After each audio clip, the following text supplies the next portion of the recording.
What's up, Geekers? Welcome. Today we have a special guest. As I mentioned, we are going to be doing some interviews, and today the first one we have right there is Giostino Giotezio. You can check him out on Instagram. Quickly, we're going to give him a chance to just introduce himself. So, Giostino, go ahead. The floor is yours. What's up, everybody? My name is Giustino Giotezio, or Justin, as some people know me as. Um, Currently, I'm a entrepreneur and storyteller. Actually, fuck.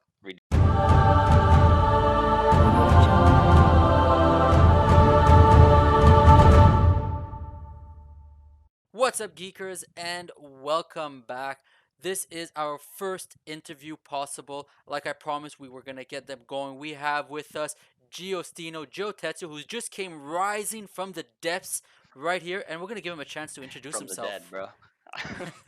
I was dead 2 seconds ago, but now this Damn, interview has brought me to life. that's So, power. what am I doing? Introducing myself? Introducing yourself. Okay.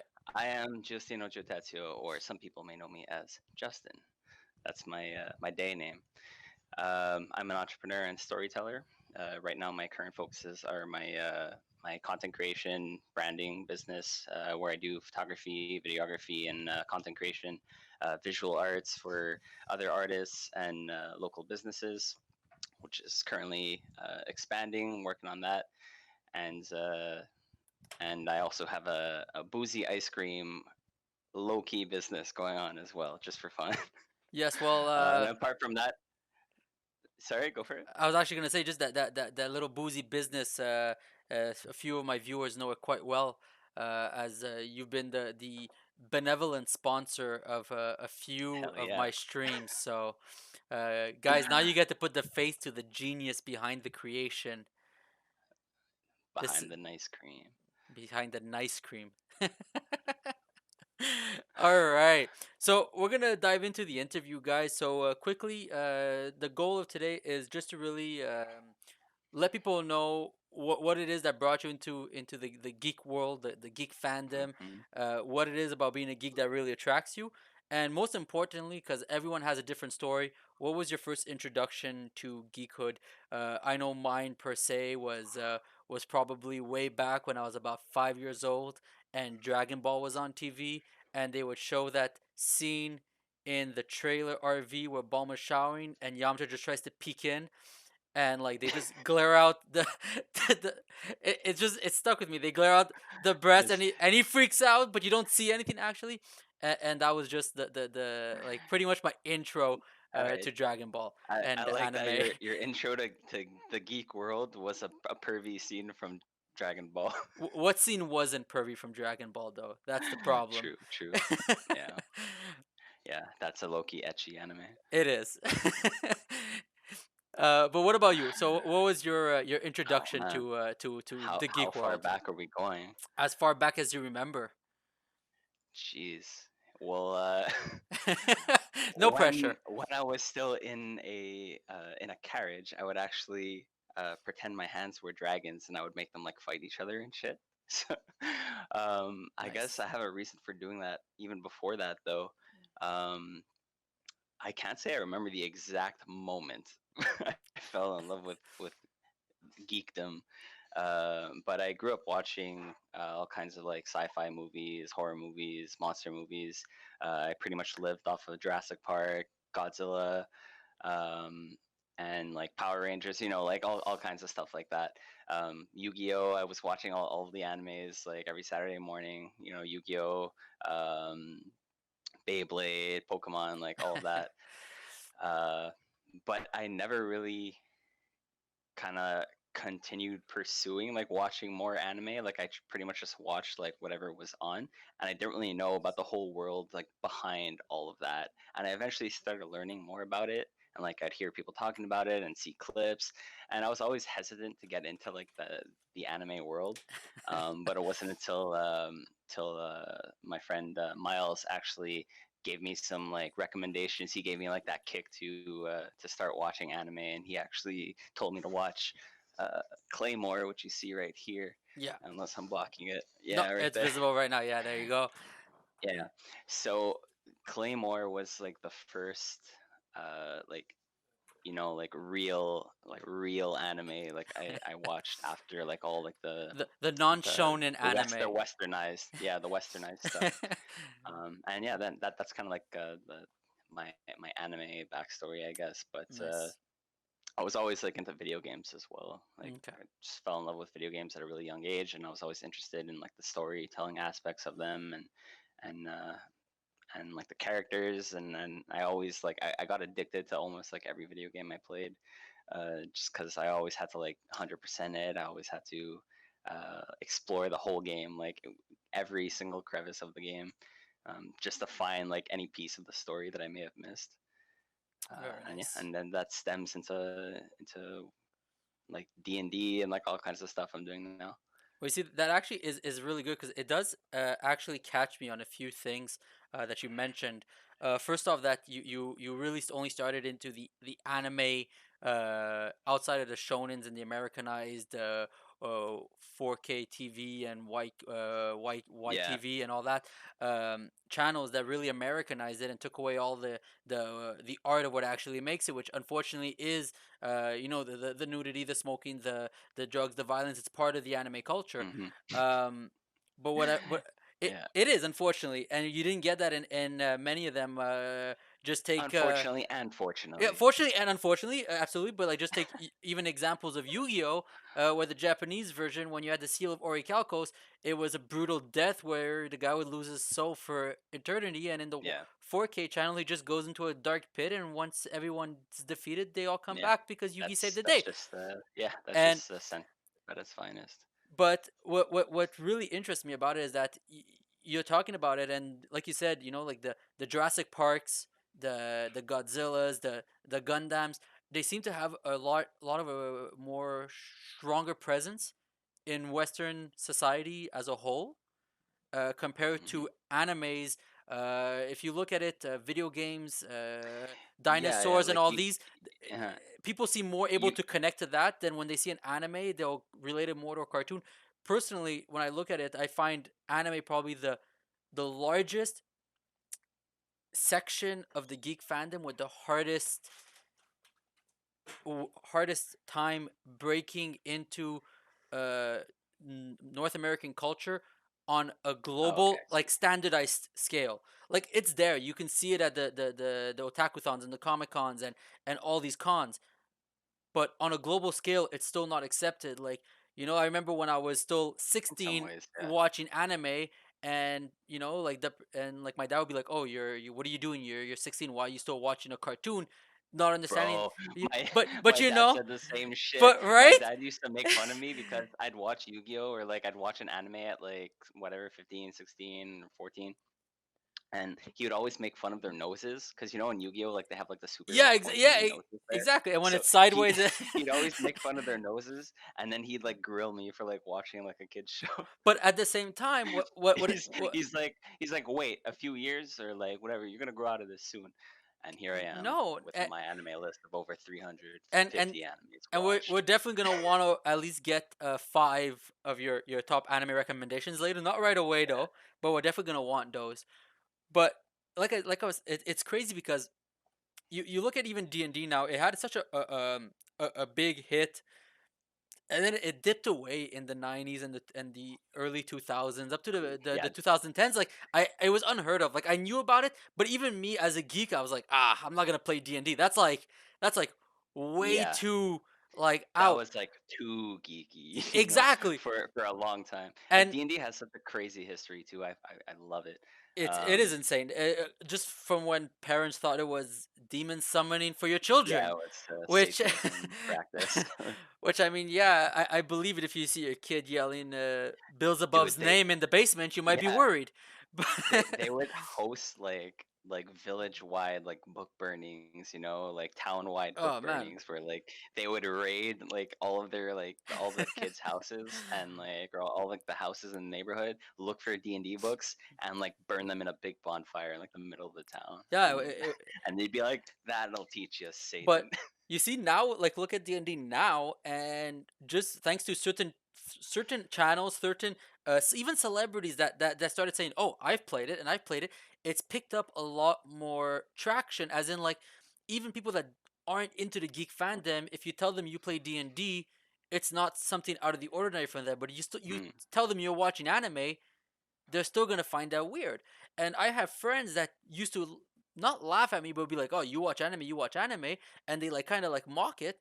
But it turns out that they also watch anime. They were just too scared to say it, and Oh, that's really? yeah, and that's the point of my channel, and that's the That just like message. varies per person, you know. It That just does sucks if like you can't like if you can't be admit that you comfortable watch with it. anime because anime is fucking awesome, and it's like I don't know, like there's not really anything to hide. For in my experience, like like maybe it's just the people like I'm usually like surrounded by or like I am drawn to, but like pretty much like anywhere I go, like I always find people who are like talking about anime or like they've at least seen some anime. Like they're not like whatever, they're not like at like, you know, high power level, but like But they're they in at least know some anime, they they've seen a bit. exactly. But you see, Yeah. the biggest thing, and that's what this channel is all about, is really opening up the fact that it's okay to to say you watch it and that there's nothing wrong with it. It's okay to say you play D&D. There's nothing wrong with it. It's okay to say that you follow Star Wars religiously and for you that's all you care about. It's okay to be a Yeah. geek. The problem is that mainstream media has put such a weird spin on geeks just in the last decade with the Big Bang Theory, where they completely changed the meaning of the word geek and nerd and completely swapped them up. Where now, if you're a geek, you're considered an antisocial, super nervous person that knows math and sciences. When Really? yeah, Well, you're saying wait, really, but I asked people and I'm like, oh, you know, like what's a nerd, and they're like, oh, a nerd like plays D&D and likes anime and stuff, and I'm like, oh, okay, so what's a geek? And they're like, oh, I like those, like, yeah. you know. But you look at I guess they're kind of interchangeable in some ways. Like they're sort of like they're not whatever. I know there's like differences, there but is, like they're and again, kind of synonyms, especially to just like some like average person. You know, yeah, like but that's not really into geek culture. Like they whatever they'll swap out like nerd for geek, whatever. exactly. But some people Um, don't like being attached to nerd, which is why they'll hide the fact that they do certain things.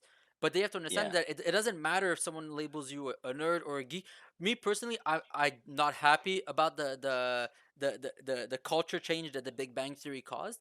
Because like when you used to watch movies in the 70s and the 80s, just take example, Revenge of the Nerds, like just that, like there was such a different like atmosphere. You look at that and like it wasn't about anime and video games and nothing. Like no, these guys were like super awkward, socially awkward, chess mm, playing people at parties. Like they go to a party with a chessboard because that's all they knew how to do. Like there was a difference, you know. And I don't mind, but at the same time people do feel weird about that, and that's why, like, at the end of the day, a geek, a nerd, whatever it is, if you like doing it, it's okay to do it. Like, I mean, I've been going to Comic Con now for the past 6 years, and Otakuthon. No, sorry, Comic Con for the past 7, Otakuthon for the past 6.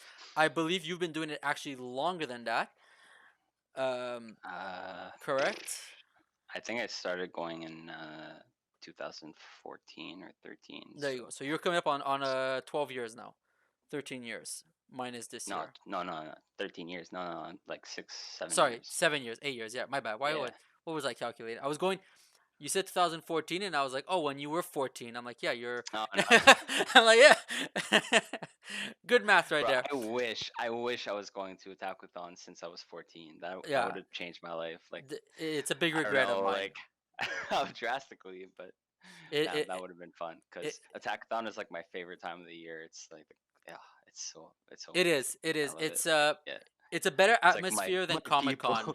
It's a better atmosphere than the Comic Cons that say Montreal, for the sole purpose that Yeah, the people that cosplay at Otakuthon, or that are just walking around Otakuthon, you know, they're not there just because a celebrity's there. Like, I find a lot of Comic Con when yeah. there's like that I big like name celebrities. Otakuthons better for those kinds of Yeah, like Otakuthon is like more of like a filtered community and exactly. like at Comic Con like you'll exactly like you'll get people who Or just there don't to see really Jason like. Momoa, and Yeah, I guess. like, Yeah. I remember actually the year he was there, I was walking through and I saw about like 150 teenage girls between the ages of like 15 to 17, just not even standing in his line, just blocking the path in front of where his line was, Wow.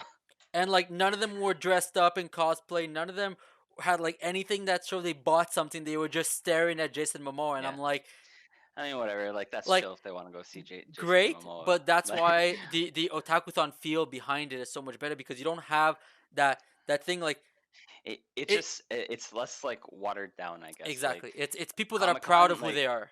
yeah, like well at Comic Con like you have those people too, but Comic Con it's like it's almost like salt water meeting fresh water. You know, like there's that like divide. That's well said. There's there's people who are like geeks, but like like they've only experienced like one side of geekdom, Yeah, and then there's like different kinds of geeks, let's say like the anime community, and like they're just kind of like right at each other, but like you have like all like these whatever like these superhero these Marvel fans who like don't know shit about anime, and then you have like vice versa, and then you have the exactly. people who like do both.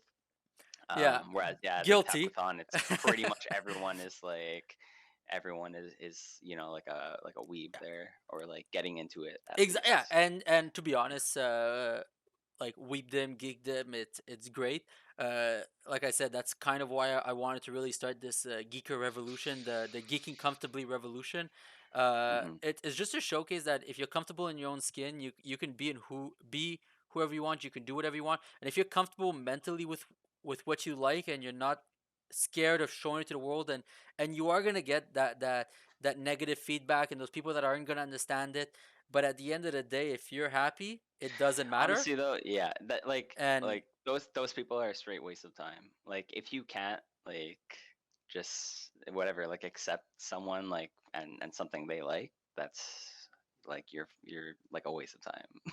So just exactly, comes down I to agree. that. So like people who feel like more distanced because like they prefer geek culture over like other people in their school like doing something else, like that's the best way. Just try to, I mean, I can't say don't let it bother you because obviously it's going to bother people, but like like you have to just get into the mindset where like their opinion like doesn't really matter. Like once you stop like caring about like what people think of you, then that's when like your happiness just starts skyrocketing, Exactly. and then you can just be like a geek, be a nerd, like in peace, and like meet other people with similar interests, and then you build your own community from there. Well, what I want to do is actually just give a quick example before we move to anime, because you are the master of anime in my group of friends. In my group of friends, I guess, yeah. I'm not gonna put that much pressure on you. Uh, the I'm globe, no like the I, global I have my master. own senpais.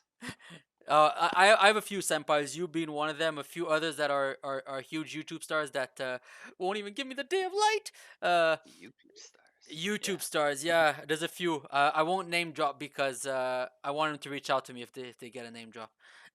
Okay. But no, so just before we get that, a great example of, like you said, just being comfortable and not worrying about people say, was actually where we both went to college, which was Marinopolis. Marinopolis. And what was great about that is when I first got there, I didn't really know anybody because I was only one of five students from my school that went. And I ended up hooking up with a group of second years. And the reason I ended up talking to them is because they were playing Monopoly, but instead of using the traditional Monopoly Nice. pieces, they were using the original 151 Pokemon figurines. Uh, Oh, dope. Okay. yeah. So, and I just happened because who, which geek doesn't carry around a Pokemon on him at all times just in case, had a Raichu in my school bag, Okay. and I Hype. and I just turned around and I pulled out the Raichu and I put it on the Monopoly board and I'm just like, hey, can I play with you guys? And they were like, yeah, sure. And lo and behold, I ended up hanging out with them. And a few months later down the line, I was reminiscing with some Yu-Gi-Oh, and Were they shocked? they were a little shocked, a little surprised that someone was just walking around with a Pokemon, a Raichu of all Pokemon too. Not even like a relatively like good one from Gen 1, like a Raichu. It's a good one, but it wasn't the most popular or anything. It was the only one I had left for my 151. They all vanished. All 151 Pokemon vanished Okay. except for that one. Rip. And even that one, I think I might have lost it, to be honest. That was, we're talking about almost a decade ago now. So Yeah. it's whack. Shit. Yeah, it's whack. It's been a long It's time. been a while. Damn. So then I wanted to reminisce on Yu-Gi-Oh, so I started rewatching Yu-Gi-Oh in the calf, and then Shane was like, "Oh, you play Yu-Gi-Oh?" And I'm like, "Yeah, I saw my deck." And again, being comfortable in my skin, me being able to just pop in and bring out a Pokemon mini with people I don't know and say, "Hey, I want to play." Uh, the person literally sitting next to me right now did the exact same thing, where he sees me and Shane playing Yu-Gi-Oh, and he literally walks up to our table and goes, "What's up? Can I get next duel?" and pulls out an orange duel box and just goes like deck box and goes, "I'm ready." And I was like, "Oh shit!" And the guy, it turns out, now is one of my best friends. So you see Dude, what? I remember that day. It was literally a scene in an anime. I I was sitting like with a different group, whatever. Like I had known some people from Loyola that were there, so already like whatever. I was already like a little bit. I had some groups going on. But then like one day in the calf, and Marianopolis is a small school, so like everyone meets up in the calf, like pretty much like the whole school like meets up in the calf, like or like at some point in the day. So it's always packed, whatever. Most of the time it was packed, and like I remember like sitting there at that table, and then like looking up and noticing like Damiano just like at the corner of my eye, like all the way down there, Just Deku. just kind of like like whatever playing. And then I don't remember if I think I knew someone who knew you, Yes, and it was. and I'm like, yo, like, are they playing Yu-Gi-Oh over there? And then that person went to go like see or like tell you, and I just vividly remember like when like they you guys spoke, you just like looked at me and you're just like serious face like shuffling your deck. And I'm just like, all right then. And then It's time. got my deck box I was that's notorious. history. I was notorious at Marianopolis Yu-Gi-Oh for using Yu-Gi voices and shouting out the attacks of my cards middle of the cafeteria, Yeah, because I'm very comfortable. People have to understand I'm very comfortable in who I am, my skin and everything. So whether I'm at Otakuthon Comic Con or in the middle of a cafeteria at school, I'm not scared about shouting out geek worthy stuff. Like, I've done it for and sure. I will do it 100 times over again. And but I that want them was to stare. that I was want them just to stare. great. And I remember, like, we ended up playing, and then we kept on hanging out. You helped me build a few decks. You even got my brother back in. It was just, all in all, that was a great time. But like I said, you are one of my anime senpais. You always have a great list. Before we get into it, I just want to talk quickly about some of the new animes. Well, new animes, returning animes that are coming back throughout the season, as well as one anime that season 3 already started up. So first, we're going to talk about two animes that are going to be coming back. The first one, which is one that you did mention to me to watch because I was a big fan of the second one I'm going to be talking about, which was Sword Art Online. And when it was done, you told me there was one that's similar to Sword Art Online, just a little bit more political. Do you remember what that Mm. was? Yeah, that was Log Horizon. Log Horizon, exactly. And Mm. finally, after God knows how many years, they've announced that they're coming out with a season 3. So Finally, yeah. just quickly, your thoughts on them coming out with a season 3? What are you thinking? Would you expect anything, or you just Jeez. excited to Well, see it and that's it? honestly, like I'll be honest here. Like I haven't seen that anime. I watched that like 5 years ago, like 4 years ago or something. So like I can't say I'm like like jumping out of my chair for the new season. It's like not one of my favorite anime. I just remember like enjoying it. Like I Okay. watched it. It was fun. Um, Main character was cool. I love like anime and like characters who are very like silent, but they have like a lot going on in their head all the time. And then because of the anime medium, like we get to hear everything they're thinking with the dramatic music and like the drama, the sound effects and everything. And I love that feeling. So Log Horizon is really cool because it's that same it's an isekai. It's that idea, like this character, like these characters in a RPG world, like a fantasy world, but you're seeing like this character's like strategy and how they take advantage of not only fighting, like it's not all about fighting, but it's about more almost more business. Like it's like how are they surviving and like becoming like on top in this world, and like they're coming up with all kinds of strategies for like making money off like all these other businesses, and on top of like some action sequences and all that. I don't remember like the entire anime, That but yeah, that's not a problem, I'm but yeah, that was actually a really I'm good. probably gonna yeah, I'm probably gonna have to watch a little refresher before I get on season 3. Nice. Well, that was actually really well said. Yeah. So, like I said, the fact that it's political and, like I said, the magic of anime, where they do that in all animes, where the manga gives you a bit, and then the anime artist, with the permission of the author, always expand a bit of it on it. So, a fight that happens off page on a manga, you'll get it in the anime. Uh, Mm, a 5 minute train of thought where you only get a few bubbles in the manga, you'll get the full train of thought in the anime, plus After Effects. So that's the magic of anime, obviously, especially for a show like Log Horizon, which came in very clutch. Now, another one, the one that made me watch Log Horizon, which was Sword Art Online, which had a very similar aspect to it because Sword Art Online is 100 floors, right? So yeah. you got to expect that it's not going to be fighting everyone. There is going to be a political aspect. We want to know what happened with Kirito and everything. So there is Mm. going to be political aspects behind it. Unfortunately, in the original season, they skipped through, I think, 95 of the floors. They only showed us 5 floors. Yeah, and that was pretty much like a bit of the show's downfall, because Sword Art Online has like this really weird reputation. A lot of people hate it because they go into it expecting an action anime, but in reality, it's a romance anime. It's not Yeah, about the action. It's there is action in it, but it's an isekai, and it's about these characters whose minds are trapped in this world, but they still find love and have a family, and so on and so on. Like all mixed in with this the role playing, the fantasy, the video game aspect of it all. So a lot of people like just talk shit about it because like it just didn't meet their expectations. And before I kind of like realized that, I was one of those people. Like I wasn't a huge fan. Like I liked Sword Art Online. It was like I liked watching it. But then I was like, like nah, like it's not great. Like they could have done it better. But the main reason why I was thinking that was because I wish I saw more. I wish I saw more of the floors. Like I wanted to see their journey. I didn't like that they skipped so much.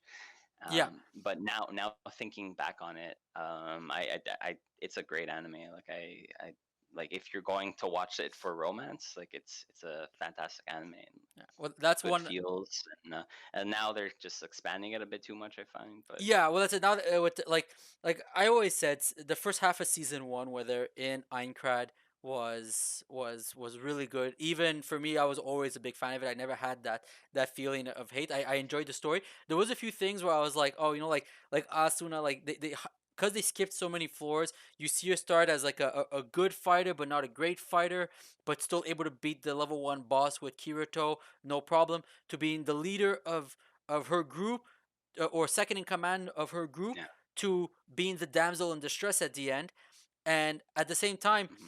like, not damsel in distress per se, but like Kirito had to save the day. Like, like she started off being able to save everyone with Kirito in the first floor, Yeah. and then she trailed off as he kept on growing. So you kind of missed that spot because you go, well, she's second in command. She has to be really good, but somewhere along the Yeah, way, like we she didn't stopped see training. her development into Exactly. that. Yeah. So And yeah, was it it a would have been really political cool to see. growth, or a growth on feats? Like, did she save a bunch of people, or was she just Mm. very smart and tactical? So they kept her as a tactician, and fighting wise, she's good, but she's not Kirito level fighter. So that's one thing that I kind of want to see how they expand on. Obviously, there's gonna be some retroactive decisions. They're gonna It's be also their introduced. partnership too. So Exactly. like where Asuna is what she's missing, Kirito has, and vice versa. Exactly. Yeah, which is So which is perfect the way they do it that way. Yes. we're kind of, I guess, meant to assume like that they rose to the top together, Yeah. Which we didn't see, and yeah, they ended unfortunately. up getting a bunch of allies on the way, and yeah. Because But yeah, and like with this new anime, it's gonna be great to yeah. see like that whole progress, and I really hope they don't change like too much. Not that it would like really make a difference to Um, me, because like I don't remember the from what anime I by heart from either. Like, so from what I heard, they're gonna be introducing a few new characters that were in the light novels, but not in the original anime. Okay, Some key characters to the story. chill. I Guys, always enjoy more characters. I can't remember his name now, but the samurai warrior. We see a bit less of him. Okay. The guy right off the beginning there, his friend. Oh yeah. The blacksmith you see a bit more of. So like there's some characters you're gonna see a bit less of, some you're gonna see a bit more, just because the character's not throughout the whole story. Like in the anime, we saw him because they cut out other characters. So you know, like in movies, sometimes when they do an adaptation, they merge two roles together. They kind of did the same thing. So we're gonna notice a Yeah. few changes there. Okay. I hate when they do that, when they merge roles together. They did that in the Berserk remake. I'm pretty sure they like. Actually, no, was it the Berserk remake? No, I think in Berserk they just like skipped a bunch of shit, but or no, yeah, no, they did. They like kind of combined like some feats that this guy did with like Mm. something another guy did, just to kind of like cut out a whole arc, so they can kind of like skip ahead. It was really Yeah, weird. that's unfortunate. Well, Yeah, you actually have a beautiful poster of Berserk right behind you. I do. That's one Yeah, of my favorite animes. one This is is actually a poster from the movie, which like is not as good as the actual anime, but like just the composition, like the posters look really awesome. it is gorgeous. Yeah. That's an anime that you've told me to watch. I've watched part of it and I have never finished it. Uh, Jeez, man. I know, Your brother is a big on Berserk, so I know he's huge on it. I think he'll he tell even you. read it. I think he even read it all. Yeah, he told me for Um, sure. so that's great. So quickly, because we are reaching already passing a bit the 30-minute mark we Oof, had planned. already. I know time flies, Nice. but Yeah, we're gonna just quickly. I want to talk about one more anime, and then I'm gonna ask you for to give sure. 5 recommendations for people out there of different genres of animes. But to start off, just quickly because I know you watched it, and a lot of people don't watch it because of the name. So first of all, guys, don't let the name throw you off. The story is very good, and it is called "Is It Wrong to Pick Up Girls in a Dungeon?" Now, season one, season two, I really enjoyed. Season three just came out. There are 2 episodes in. I want to know, have you had a chance to watch any of it yet, or you're still catching up? I know I haven't seen anything of that yet. Okay, I've been really busy lately, so I've been pretty much focusing on finishing like one anime at a time, nice. and I haven't really been watching like anything airing like right now except Fire Force like occasionally, which is a trash anime, but like I can't leave things unfinished, so like I just kind of put it on like while I'm working and doing stuff. Yeah, I'm pretty much like on Fire Force. I'm on and I'm watching Naruto right now, Okay, so a I have like rewatch or Naruto going on. No, my oof. first watch through of Naruto. All Yeah. right, So I've finished Naruto and I'm halfway through Shippuden, and I'm about 6 years into it right now, give or take. okay, damn. Well, It's really I'm hard. going through it It's pretty really hard fast. for me. I've It's just really been hard for me. yeah, I've just been like kind of like I'm in no rush to watch it, so like I just kind of have it going on, like when it's convenient. So right now, because I'm like really busy with work, I pretty much have my editing going on like one screen, and then I have like Naruto going on the other screen, and I'll like watch both. You're doing it in dubbed, I'm guessing, since you're focusing at 50%. I prefer sub, but yeah, like because most of the time it's like I'll watch it sub, but like I'll still be able to like read what they're saying. You know, like sometimes my editing isn't like the most um, Demanding. like occupying or demanding thing. Yeah, so um, mostly like when if I'm like really going into it and like doing like some really like particular details and something that's a little more complicated, then yeah, like I'll have the dubs going, but Makes sense. I'm always like prefer subs over dubs. I'll like try to avoid watching dubs as much as possible. Sounds good. Yeah. Sounds good. All right. So quickly to round up, we're gonna ask you for a list of five animes for the viewers of this video that they can check out. Uh, what I'd like, if possible, we're gonna avoid all shonens, which is shouldn't be Okay. a problem. Perfect. And give us some interesting stuff. Like I know we watched one when we used to do our anime nights that was really dark and mysterious and like crazy with twists and turns. Charlotte there. So, uh, Oh, Charlotte. yeah. Charlotte's not that like crazy. Like No, Charlotte's it, just it like a was it was intriguing. It was, nah. It's intriguing, yeah, but Charlotte's like a cute anime. Like but there's but way like crazier shit. but animes with either a mega twist at the end or 1 to 2 season animes too. Nothing major. We don't want people to invest Yeah, for a sure. couple of years in it right now. But No, what do you got? most of like the really good animes are like shorter rather than longer. It's like you gotta you gotta respect like that. The story is told and then it ends. Yeah. It's not like a story that's been going on for like fucking like 40 years, 30 years, like No, granted, because you got to be careful with uh those. like but yeah, obviously like it depends on the author too. Like sometimes they just want to like take their time and release it, but like I always prefer like when a story actually has an ending that's feasible. Like um geez, so recommendations that are not shonens. Yeah, um anything's fine besides shonen. Just because I feel like most viewers of animes, if they've yeah, no animes, they've seen the shonens. Unless there's a shonen that like you think is by far that is a must watch, whether or not they've seen it or not, then it's okay. But it has to be like a really up there shonen, like to be on a top five okay. list. I'll try to like stay away from shonens just because I feel like when people watch anime or like are getting into anime, like they only think that shonens are like that's like they think that's the meat That's like the of yeah the anime world, the North but American like culture. that's literally just like the tip of the iceberg. Like the real anime like comes in like with all the other like different stories that are told like with the same medium, but like follow less of a structure. So I have some suggestions, but like I don't know, like I don't want to promise that you're gonna like them because like these are like suggestions to my taste. Like So I'm so really into slower cinema, darker stuff, psychological. I like when things like don't necessarily make sense on screen. Like so I like some thought provoking, like interesting anime. we'll just do a quick foreclosure. Any anime that Giostino Jotetsuo is about to recommend does not guarantee a 100% satisfaction. Uh, but Depends the person. do that's why it's not guaranteed. But Yeah, do be aware that I know if I don't know if he still does it, but he used to also do anime reviews on his Instagram. So if you do check him out at yeah. Giustino Jotetsuo, and he still does those, or will be doing back those again because of me right now, maybe. You'll Maybe. Well, you'll definitely be those are able to just know. something I do like like when I have time, and there's already so much going on. It's like sometimes I just don't feel like writing a review, and I I watch like a lot of understand. anime too, so it's like, yeah, you get it. All right, so I guess I'll start. Like, if you haven't seen Berserk, definitely watch Berserk. It's like it's not a shonen, but like you can compare it to one.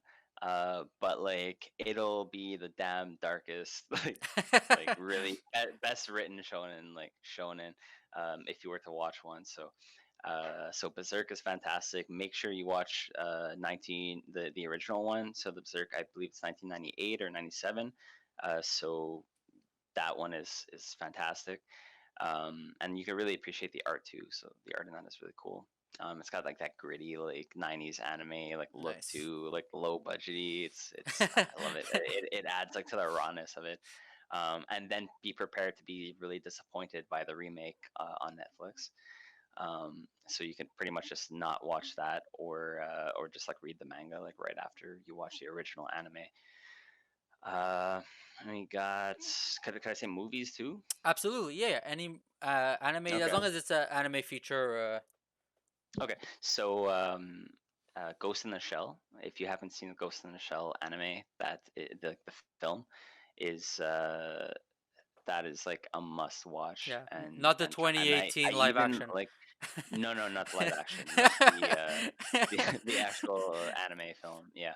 And what's cool is that like I almost guarantee that like people will fall in love with that world, and then after watching like one film, then you have a second film, and then you have like a series and like all these other spin-offs. So there's a lot of like Nice. you can there's a lot of stuff you could consume after that to kind of fuel your desire for more stuff like Ghost in the Shell. I actually like the second one like a bit more than the first one. So, and that doesn't happen often. Um, got uh, Perfect Blue.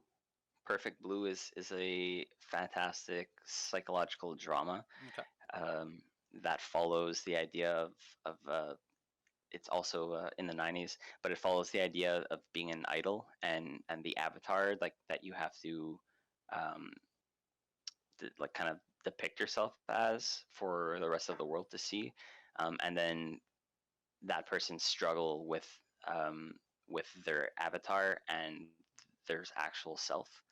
Hmm. So that's like super interesting. Um, Durarara, I can say, or Durarara or Bakano, they're both by the same director, Okay. and they're both excellently written.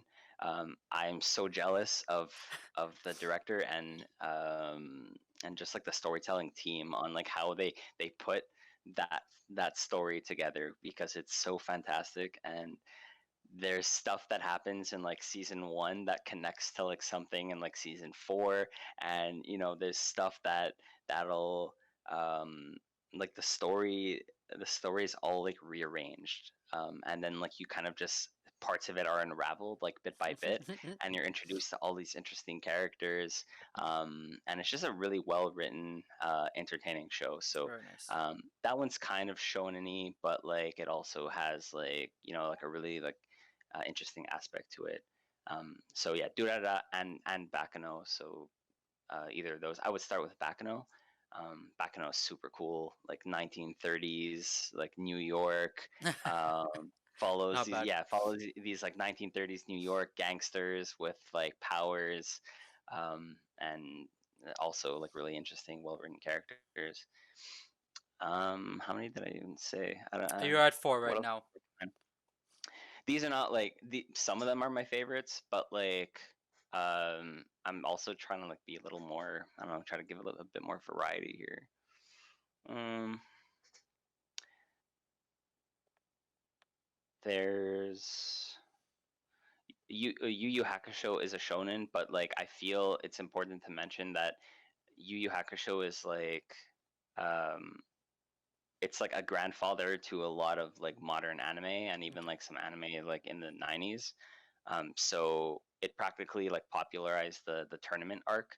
So like Yu Yu Hakusho is like a really important shonen to watch. So if you really like the shonen genre, Yu Yu Hakusho is like perfect for you. Um, and yeah, it's got like a really cool like power scaling system and all. And then finally, I'll just say JoJo's Bizarre Adventure. But if you're new to anime or like just getting into anime, I wouldn't kind of watch it right away because I've seen firsthand, or I've tried like through like experience. I've showed people JoJo's, but like they aren't anime fans. Like I was trying to get them into JoJo's into anime with JoJo's, and they were just completely turned off because JoJo's is a really eccentric, like really like weird anime that's very uh, particular, and it has like a lot of like um, Japanese kind of tropes and like yeah, like writing tropes and things like that. That if you're new to anime, if you're too new to anime, like it's just gonna come off as like really weird to you. And yeah, we don't want that because that's what scares away people from joining our community. That no, that's But for sure. JoJo's, yeah, but JoJo's, you have a lot of substance to consume, and I love it. I love generational storytelling, and it basically follows like this one curse put on a family bloodline, and you just see kind of all like their lineage and how each kind of JoJo, like they're all named something that where JoJo becomes their nickname. So like uh, Jonathan Joestar, JoJo, Joseph Joestar, JoJo, yada yada. Giostino, Um, Joe Tetsio, Jojo. yeah, that's actually what JoJo inspired my kind of like my drive as an artist almost. Just because like how weird and how different the anime was, and I just found it so cool, like Mhm. the just like the randomness, the thought process that you can see Hirohiko Araki kind of putting into his work. I love the idea of stands and like the places they go, and it's fantastic. Anyway, and the colors, like the drama of it, the complete aesthetic of the anime, it like defined its own aesthetic within like the anime world. There's like anime aesthetic, and then there's like JoJo's like aesthetic. It's like its own thing. Oh, absolutely. Um, I'll yeah, grant that to JoJo's. It's yeah. really a standalone on its aesthetics. Absolutely. Yeah, and yeah, that show impressed me so much that it's not like the best written show, which I gotta like be honest, but it's there's the pros like definitely outweigh the cons, and yeah, that inspired just a lot of the art I make, the colors like that I use in my art, like the world, the my Instagram handle like Giostino Giotezio, like that comes from that's just a reference to JoJo's, because like it's just cool. Like you want to be a JoJo, like Oh yeah. you want to like deal with like the Joestar curse. Anyway, yeah. So that was a huge inspiration to me, You can never and say you're an anime fan if you don't want to be one of the characters in the anime. for sure, yeah. Yeah, that's what's awesome about anime too, because it has all these characters that like could never be portrayed in like Western media as they are in anime. Yeah.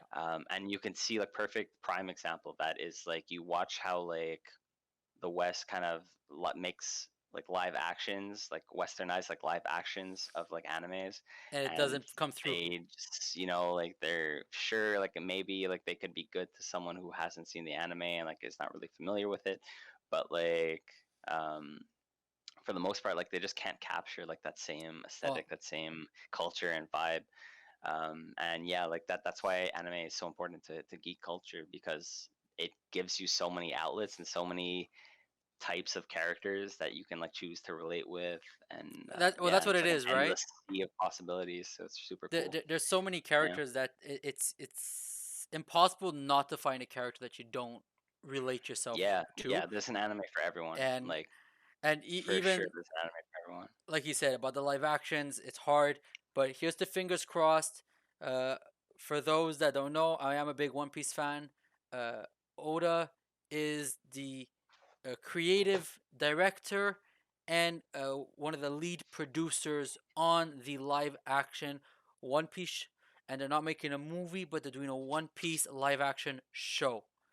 So here's to hoping that the same yeah, yes, yikes, but here's to hoping that the same feel can come through from the anime to the live action, as it is the manga creator himself that will be a big At part least, of the story, which most but anime.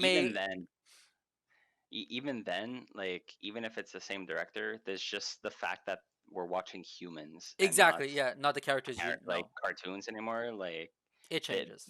it loses that cartoonality, and it's just the characters are just never the same. That's for sure. But like I said, I'm praying this is gonna be the first successful live action, especially because when you think about it, the technology is there. It was just the budget was never there. Now Netflix is the one that took this, so hopefully they put a big budget on it, and let's pray it works out because Netflix is like hit or miss. exactly. Well, that's why I'm a bit worried. But Yeah. apparently, they put a big budget on this one, more than All their right. other live action adaptations. So, with that, we are gonna end this interview. So, thank you, Justin. Thank you, Giostino, Joe Thank you. Tezio.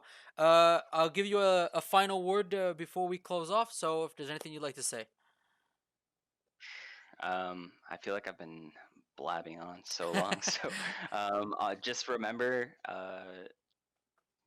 be yourself. Find the things you like. Be drawn to the people who accept you, and who help you kind of indulge in like the creative spaces and worlds that you want to be a part of. And yeah, you'll just grow from there, and discover all kinds of new things, and it's just an endless journey of discovering like more and more uh, worlds that people introduce you to, um, and until one day like you're just you have like this bank, you have like this, you've ascended like because you've absorbed kind of like so many people's like experiences and like their worlds that they offer to you when they bring you into their communities. So yeah, just always be open, always be um, uh, try to like just put yourself out there, like try to like find these communities, and if you want to explore more of geek culture, and watch anime for the rest of your life. That's pretty much it. Couldn't have said it better myself, guys. So, like you heard it, just be proud of who you are. Be comfortable in your skin. Find yourself a group to play D&D with. Find yourself a friend that's gonna watch Oh yeah, anime yeah, with yeah. you every I can't believe weekend. I forgot that. D&D is mandatory. Mandatory. If you want to change your life, you play D&D. It really does. It creates friendships that last a lifetime, both in the D&D realm and in real life, guys. But exactly, feel comfortable with who you are. Go out there, go to your local game shop, find a group to play D&D with, find a friend that likes anime just as much as you do, and every weekend you guys get together and watch an anime, whether it's a movie or a few episodes of a new season, and try to introduce yourselves to new animes together. Have a good time with it. I know we used to do that. We used to have our anime slash board game nights, open a bottle of wine and just go for it and watch a full anime in a night. It, it was a good time Yeah. back when we were less busy, but absolutely, guys. So don't be scared. Be who you are. Be proud of who you are. Thank you, Justino Jotetsu, once more. Have a great Thank night. you. And hopefully, when this pandemic's done, we'll be able to get back together and see each other again. That'd be fantastic. I Uh, miss you. I miss you too. All right, guys. Everyone All that right. watched, thanks for staying till the end. Have a good night, and Sayonara. we'll see you next time.